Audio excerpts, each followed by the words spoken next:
Strange, if you think of it, how dear to us British people are railways.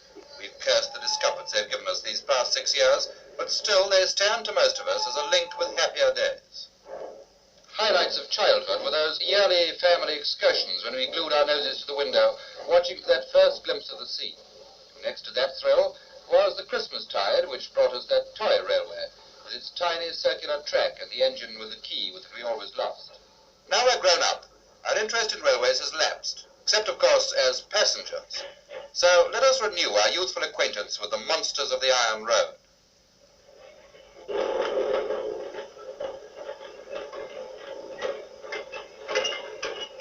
Thanks to modern engineering, turning a 150-ton engine round has become quite a simple job. The vacuum brake is connected up with the turntable, the vacuum is created in the engine brake system, and the table put into gear when the gauge shows sufficient vacuum.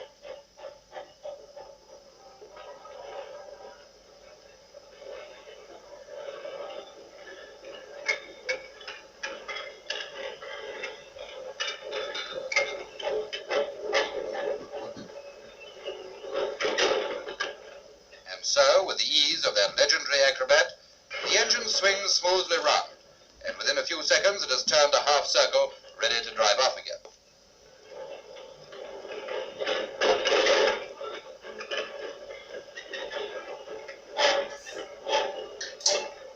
The table is stopped, and the engine chugs off with slow dignity in the direction of the coaling plant. Here, 500 tons of coal are stored to feed the ever-hungry locomotives.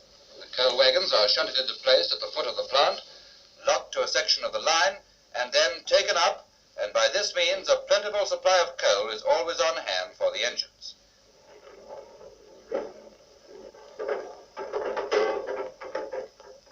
At first sight, this seems like carrying coals to Newcastle, but on inspection we find it quite logical. At the top, the truck is automatically tipped and empties, then starts its journey down again.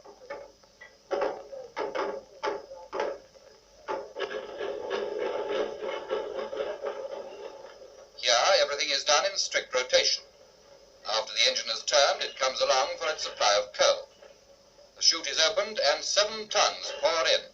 Not a bit too much nor too little, just enough for a 400-mile journey. Then off she goes again, this time to take water. The fireman makes sure that the leather hose pipe is properly in the tank, otherwise he might get a soaking. A streamliner takes 5,000 gallons of water, which has been specially softened. You see, engines prefer it that way.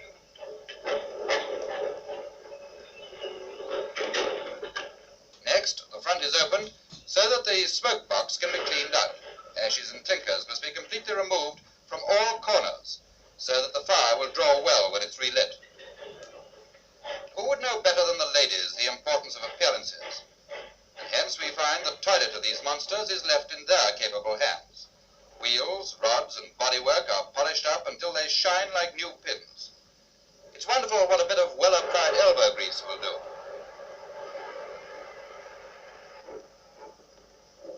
But things are not always plain sailing, and sometimes an urgent repair has to be undertaken at the shed.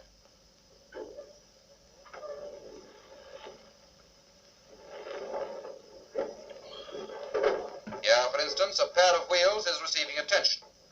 Constant running means constant overhauls. Outside, the engine is waiting to have its fire rekindled. A few shovelfuls of coal are put into the firebox together with a special firelighter.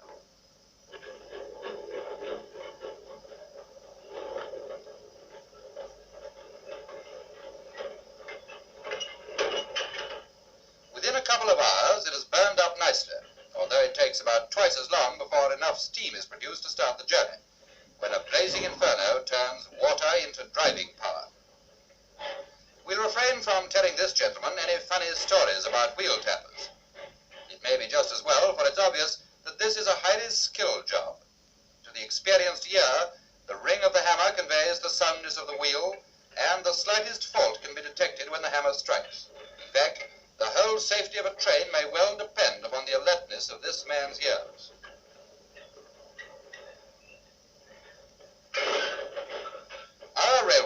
always played for safety, and their achievement is envied all over the world. Before each journey, the brake mechanism is inspected. Various methods of braking are employed. Even the smallest fault may endanger the safety of the train, but thanks to the vigilance of the railway engineer, nothing is overlooked.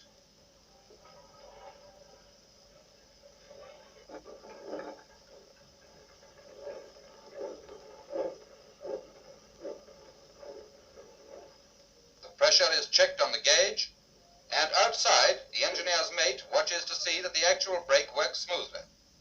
The test finished, they move on to the next engine.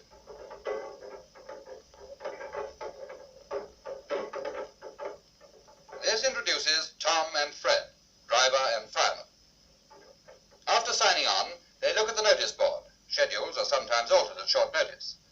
Then they collect their kits from the store. Yes, oil lamps are still in use, but soon they'll miss the smell of oil when they change over to electricity. Sometimes they get a different engine and wonder what today's will be like to handle, for locos, like men, have characteristics. The lamp denotes that they travel light engine. Leaving Tom and Fred to check over their engine, we go over to the carriage department and find that here 7,000 coaches are cleaned inside and out every day before you and I are allowed in. First, the carriages are drawn through this unique contraption which thoroughly cleans the woodwork, washing away all the dirt and grime of the tunnels and towns. Water is forced through these giant mops which are kept revolving while the carriages pass along, thus ensuring that each one is evenly washed, while outside the men scrub the woodwork to get off the loosened dirt.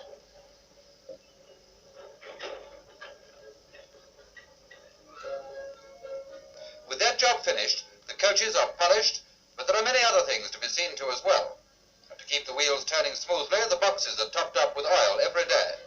In fact, every working part receives attention, just like the engine.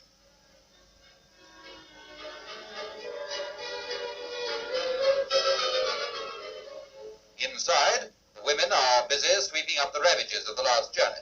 If they were asked, they'd tell you that smokers are the most untidy folk, with bun munchers a good second.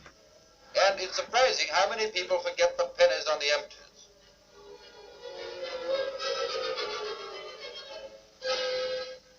Every set of carriages is equipped with a dynamo which supplies the light. These are driven by belts off the main axle, and as soon as the train reaches about 30 miles an hour, electricity is automatically generated and stored in batteries, which have to be regularly checked to make sure that they are in order for a long journey.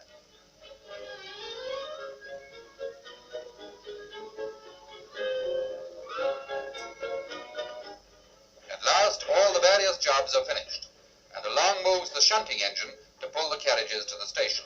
But first comes the business of coupling up and connecting the vacuum brake. For no matter how short the journey, the brake must work throughout the train.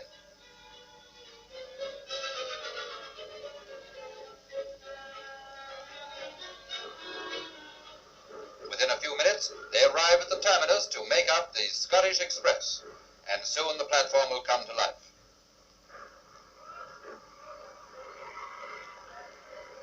Already the passengers are arriving at the station, and here life is just one arrival after departure. On any station, the crowd is cosmopolitan, duke and dustman rubbing shoulders, farewells mingled with joyful greetings. High above the corrects us to our train through the microphone with cold aloofness, and we can't help envying her intimate knowledge of the railway timetable, which has always baffled us. For first, Northampton, Darlington, Durham, Walton, Scarborough, Redfield, Bridlington, finally. Passengers take a quick cup of tea while supplies are loaded on the restaurant car, with, we hope, an opener. And the bookstores do a brisk trade with books from advanced economics to comics. With 5 minutes to go, the express engine backs into the station with all the dignity of the star performer.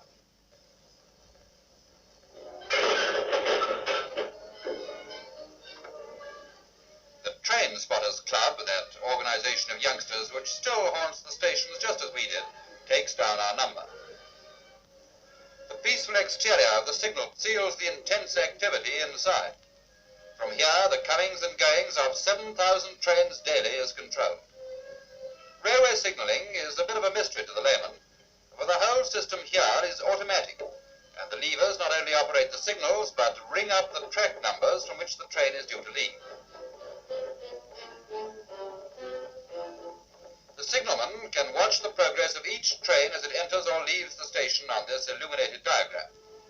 Each section of the rail is locked until the train has passed over it, thus avoiding accidents.